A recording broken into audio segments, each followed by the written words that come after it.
1, 2, 3, 4, 5, 6, 7, 8 spots on my face. Too much acne to embrace. Stop! Acne? Huh? What is acne?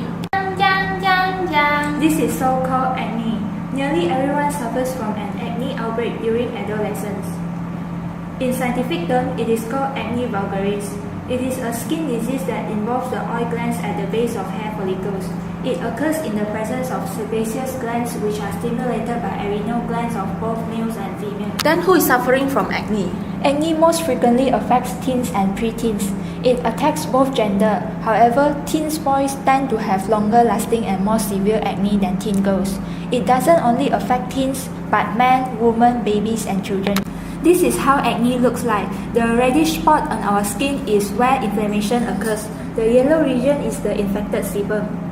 There are several types of acne: whiteheads, blackheads, papules, pustules, nodules, cysts.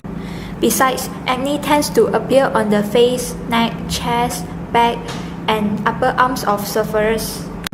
This graph shows the percentage of people having acne versus their age. From the graph above, it can be said that there's possibility for every one of us to have a chance of having acne no matter what our age is.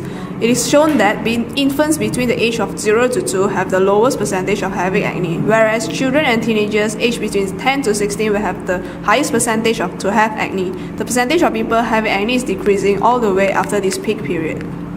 Then what are the factors that cause acne formation? The first factor that causes acne is overproduction of oil, which is also known as sebum. Sebum is natural oil which ejects from the sebaceous gland. It generates natural oil to smooth and moisture the hair and skin. Genetic factor and hormone imbalance during puberty period can be a cause of overproduction of sebum oil. The next factor is irregular shedding of dead skin cell. The epidermis is constantly shedding dead skin cell every day. Dead skin cells fall away from the stratum corneum and are replaced by new cells. Acne will be formed when this process goes awry. The skin cell is produced 4 or 5 times more than normal cell. Last but not least, buildup of bacteria can cause acne too.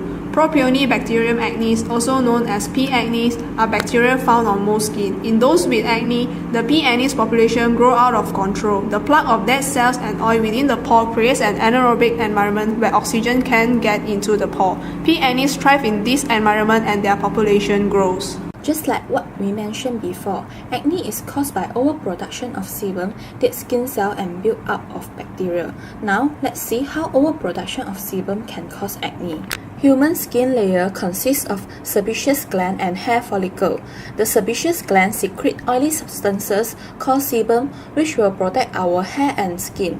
But overproduction of sebum will cause a disease called acne. During an acne breakout, excessive sebum causes this dead body cell to clump together, forming a plug at the opening of the pore. This plug blocks the movement of oil to the surface of the skin. The trapped sebums allow bacteria to grow in the blocked follicle. The common bacteria can found at here is P. acne. Hence, this bacteria form the primary acne called comedones. There are two common types of comedones, whiteheads and blackheads. When the sebum and bacteria stay below the skin surface, a whitehead is formed. This is how whiteheads look like. A blackhead is formed because of the trapped sebum and bacteria are exposed to the air. Oxidation occurs and it turns black. This is how blackheads look like. Then what are the solutions for acne? For the solution of acne, there are basically 3 types: medication, facial treatment, and also acne surgery. Isotretinoin is reserved for treating the most severe cases of inflammatory acne. People with moderate to severe acne that fail to respond to other medication may be referred for oral isotretinoin. It is an effective treatment because it targets acne by halting oil production and decrease inflammation that can lead to scarring. These typically need to be taken for 3 to 6 months. There are 3 oral contraceptives for treatment of acne. They are Yas, Astrostat, and Orthotricycline. Only pills that combine the female hormone estrogen with the synthetic version of the male hormone progesterone. Progesterone can stabilize hormonal fluctuation in a way that can treat acne. Some women may not prefer oral medication and they can try on facial treatment. Example for treatment for acne is Cytocell, cell renewal, Nourish repair system, and so on. For the most persistent and problematic acne, you may require acne removal surgery. The most common acne removal surgery is laser surgery. This is able to address acne at its roots and correct the overactive sebaceous gland, which are creating a breeding ground for acne on your skin. So, if you don't want this acne appear on your face, please take a very good care on your skin. That's all for our video. Thank you.